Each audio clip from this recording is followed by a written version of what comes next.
Bon, allez, les gars, faut qu'on parle là, hein. Réunion au sommet, c'est panique à Wall Street and Beach. J'ai tenu compte du sondage, hein, vous inquiétez pas, la critique sur Oppenheimer arrive, elle a fini d'être rédigée, elle arrive, mais là, faut vraiment qu'on parle de Barbie, absolument, parce que ça ne va pas du tout. Première fois que j'ai vu le trailer, j'étais super hypé, je comptais aller le voir, j'étais motivé, mais là, je suis salé, j'ai perdu 10 balles, où est mon argent? C'était pas Barbie que je suis allé voir, c'était du barbiturique, et je suis sorti de la salle, shooté aux arcs-en-ciel. Donc comme je vous l'ai dit, j'ai vu le trailer, j'étais hypé, je me suis dit trop bien, le monde de Barbie, c'était pour moi notre monde occidental auto-normé, donc je préparais déjà mon analyse, je me suis dit voilà. Donc voilà, ce genre d'individu n'est plus qu'un pion dans une masse informe et bien ordonnée comme des petites abeilles condamnées à consommer, condamnées à se perdre dans l'univers des distractions et de la futilité qu'on leur vend comme de l'or, et ils considèrent que c'est un monde parfait dans leur petite insouciance. Cette vision rose bonbon du monde, c'était pour moi la vision du consommateur face à une vie faite de trivialité et d'individualisme, où tout le monde a la même planche de surf, la même coupe, le même prénom, pour suggérer que vous avez perdu votre identité, noyé dans votre anonymat. Genre vous savez,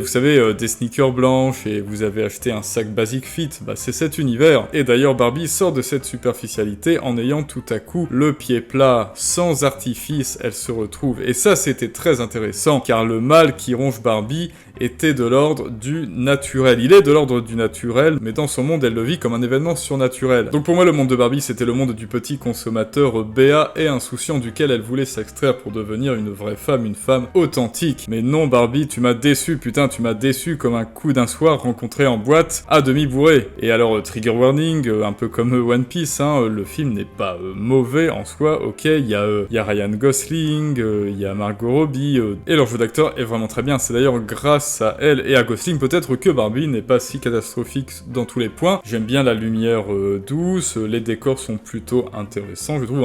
Bon là c'est un peu du Lego quoi, hein. Il y a des trucs bien, ok, il y a des trucs bien. Il y a aussi ce côté où l'héroïne découvre, elle va à la rencontre de ses créateurs. Elle découvre qu'en fait elle est une héroïne et elle va à la rencontre de ceux qui l'ont créée. Et ça donne un petit côté méta à l'histoire que moi j'aime bien. Mais là on parle de storytelling, hein, on parle des histoires. Pourquoi est-ce qu'on nous raconte ça? Pourquoi est-ce qu'il y a Barbie au cinéma en 2023 et pas autre chose? Pourquoi sous cette forme et pas une autre? Et voilà ce qu'on se demande ici, parce qu'en fait, ce film c'est une parade de pseudo-tolérance et j'y croyais moi, j'y croyais, putain Barbie, je me suis dit Napoléon, Oppenheimer, trop bien, 2023, on est là, l'espoir renaît, et ben non, les nuages rose bonbon du Wokistan sont venus assombrir le ciel de mon espérance. Parce qu'on retrouve le narratif classique de la diversité, hein, on est dans un monde parfait, non, puisque certains individus sont obèses et donc développeraient des pathologies d'inflammation, de diabète et autres saloperies, ce qui requiert normalement la présence de médecins, et donc d'un système politique, d'un système sanitaire, un système d'assurance, de garantie, mais apparemment rien de tout cela n'est présent, donc peut-être que les gens peuvent dans ce monde aller manger en quantité illimitée, on leur dira toujours qu'ils seront beaux et merveilleux, ils ne feront jamais d'efforts, tu es parfait comme tu es, ne va pas mieux, et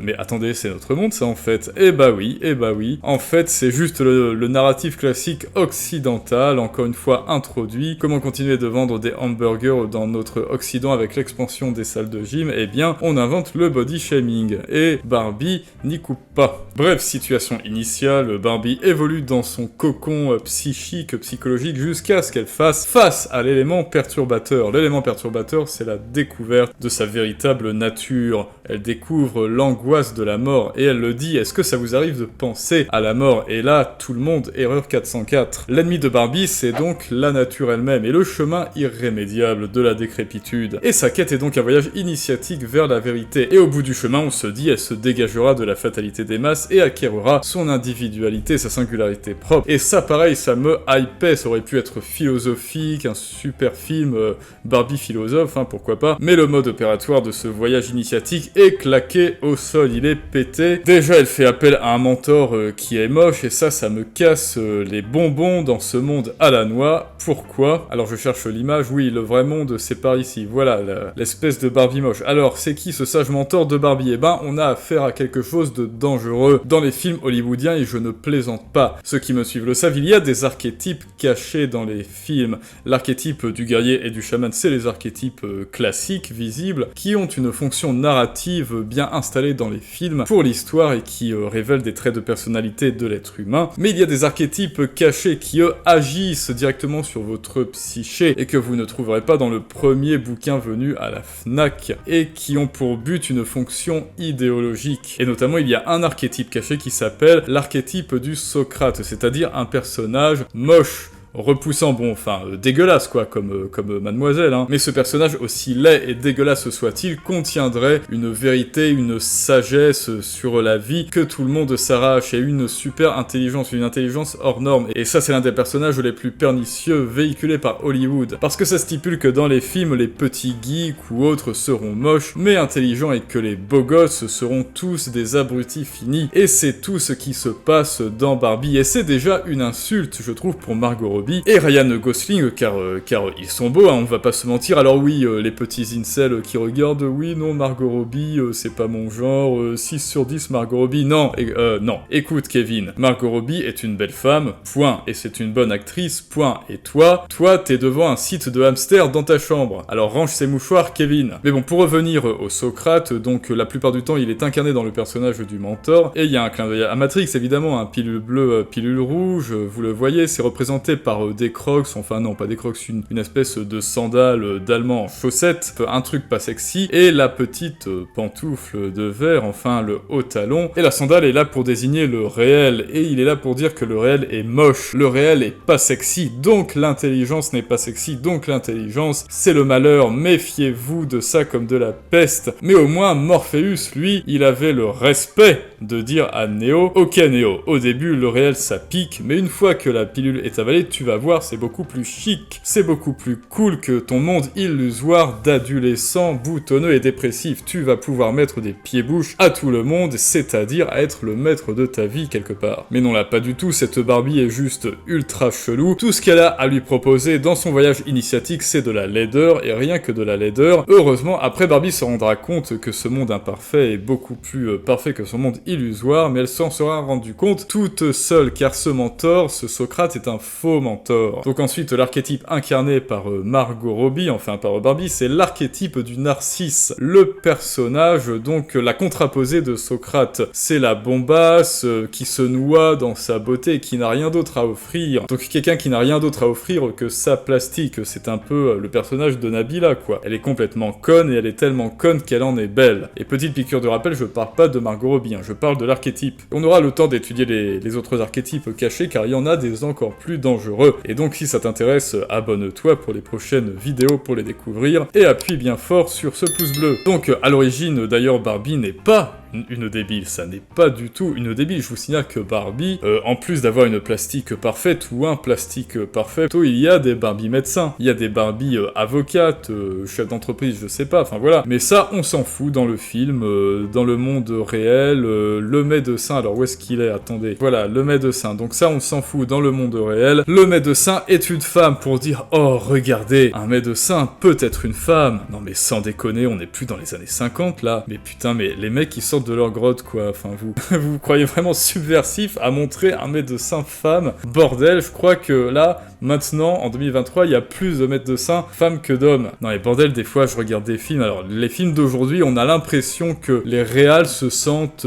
subversifs et dissidents à mener un combat des années 50. Bon bref, aucun intérêt. Et donc, qui est médecin dans le monde de Barbie? Bah c'est Barbie. C'est Barbie qui est médecin. Ou vétérinaire. Et là, elle fait quoi Barbie? Bah, elle fait la potiche ou elle fait la cow-boy. Enfin, la cow-girl. Alors bon, voilà, je comprends pas. Je comprends pas que dans ce film, c'est une teubée de première parce que Barbie, c'est tout sauf une teubée. Y a aucune raison pour que Barbie joue la teubée dans son film. Là, on nous présente une inversion des valeurs. Quand une petite fille joue à Barbie vétérinaire, bah, il y a une angoisse, il y a un problème, il y a un chien, on sait pas, il a un problème, il est en train de mourir les tripes à l'air, mais par le génie de Barbie Veto et la puissance de l'imagination, Barbie réussit à sauver n'importe quel animal. Alors voilà, je comprends pas ce qu'on nous offre à l'écran, une Barbie en fait qui n'a aucun talent, aucune compétence, sinon celle de se rendre compte qu'elle est Barbie et qui ne sort de nulle part. Alors bien sûr, évidemment, le rôle du héros c'est d'évoluer, c'est de gagner en compétences, mais il y a quand même un pécule de départ, le héros est caractérisé par une compétence, une singularité. Ensuite, je me suis dit que voilà, la cellulite, qu'elle se découvre, découvre, c'était pour prouver qu'elle subissait les effets du temps, et donc attention, l'horloge biologique tourne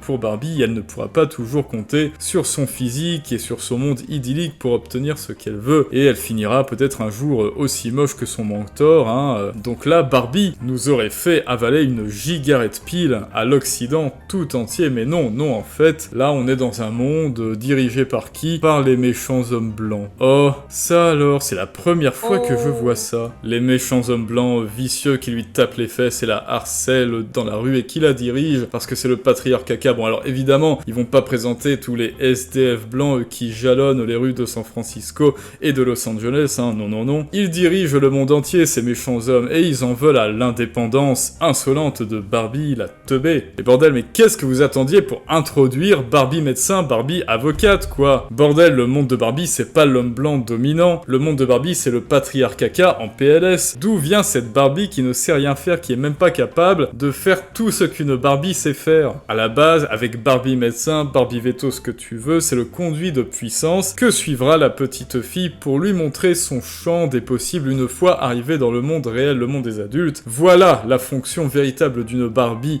et c'est pas du tout d'assigner la femme à la cuisine. Vous en connaissez beaucoup, des Barbie cuisinières, bah non, ça existe même plus. Bon bref, donc ce film n'est pas un film sur Barbie et n'a rien à voir avec Barbie, qui sait tout faire et qui sait faire tous les métiers du monde et qui est déjà qui était le fruit du féminisme avant l'heure, car ça trahit l'angoisse de la féministe qui veut réduire sa fonction dans la société à une fonction de qualité professionnelle et qui aurait vu un pack Barbie femme au foyer comme un affront.